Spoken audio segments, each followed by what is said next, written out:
I mentioned earlier that I received an email thanking me for paying my TV license. I set up a debit order some years ago, and every year, about this time, I get the email say thank you for paying. I still haven't checked whether I am paying the discounted rate of 74 Rand now that I'm 70 plus. Apparently, that is the entry level age for a discount.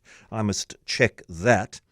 But then later on, I read on News 24 that roughly 85% of South Africans dodge paying TV license fees.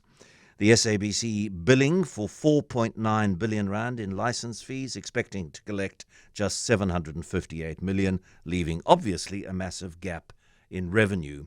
William Bird, Director of Media Monitoring Africa, is on the line to us now. William, good afternoon. Good afternoon, John. Thanks for having me on the program. Great pleasure. I presume you pay your TV license? Yes, indeed.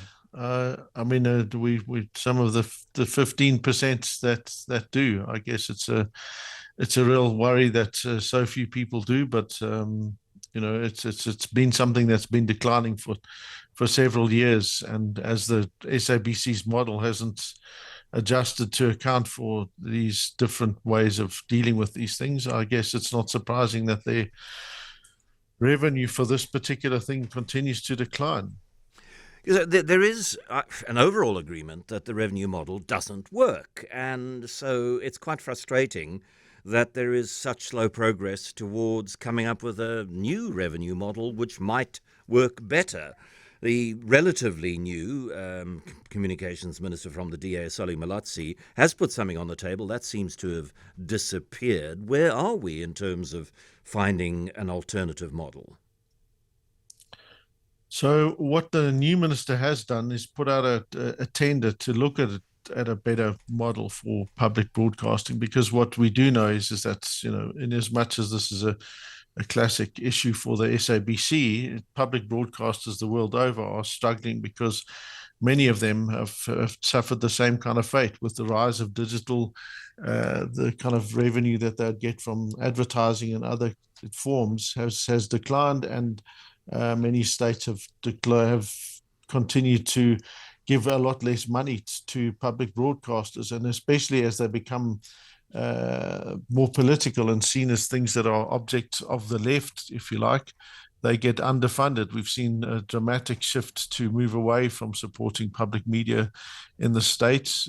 Certainly in the UK, they've done similar cuts to the BBC and in Australia. So we're not alone in that. I think where we are unfortunately horribly, hideously behind is that for various reasons, the SABC has been seen as a means that doesn't need the kind of funding that it desperately has to have if it's to fulfill its public mandate. And so for the last 20 years, instead of looking to new models, the government has just let it continue. So this is quite a shift to actually have a minister that's actually commissioning research on a new model. So that's a big change. And the SABC, I mean, the mismanagement of the SABC under successive CEOs, Hlaudi Motsoeneng, the most egregious of them, they haven't helped. I mean, they've contributed to their revenue downfall. But that public service mandate, does that need to be changed? Given the fact that so many people are consuming information in so many different ways, does the SABC, the public broadcaster's mandate, need to be looked at and altered to take account of those realities, which would make the fulfillment of the public mandate less expensive, less onerous? Well, it doesn't, right? There's certain kinds of programming and certain kinds of content that these days is a term hard to fund kind of content, which is language, programming in different languages that aren't as popular as our main South African languages. Content, children's programming, for example, is a necessity, but something that doesn't get funded. Producing quality news and current affairs is one of their biggest issues in all of our 11 official languages, and that's something that doesn't make you money. So you've got to accept that the kind of information and the public mandate issues that it needs to produce and cater for are things that are going to be incredibly difficult to fund, and that you do need a better mechanism for that. That said, you do need to find and say, how on earth do we fund this, knowing that people are receiving content in different ways? How do you cater for people that produce excellent public interest content, for example, but that aren't the SABC? So there are a range of issues that we need to take into consideration. But when you look at it globally, the picture is that if you want to have a democracy, you have to have some kind of a public broadcast. If you look at the top 9 countries of the World Press Freedom Index, those highest ranking countries, they all have very strong public broadcasters as part of their makeup. And certainly for us in South Africa, we're lucky to have one of the few, I think it's us and Namibia, that have the only effectively public broadcasters on the entire continent.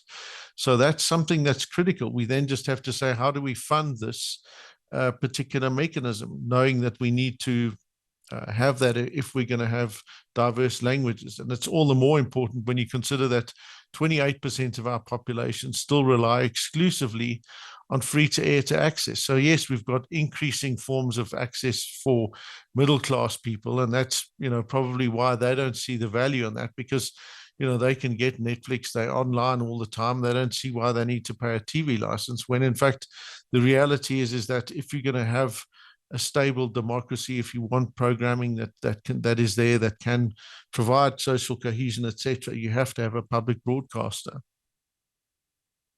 Thank you very, very much for sharing all that info with us. William Bird is the Director of Media Monitoring Africa.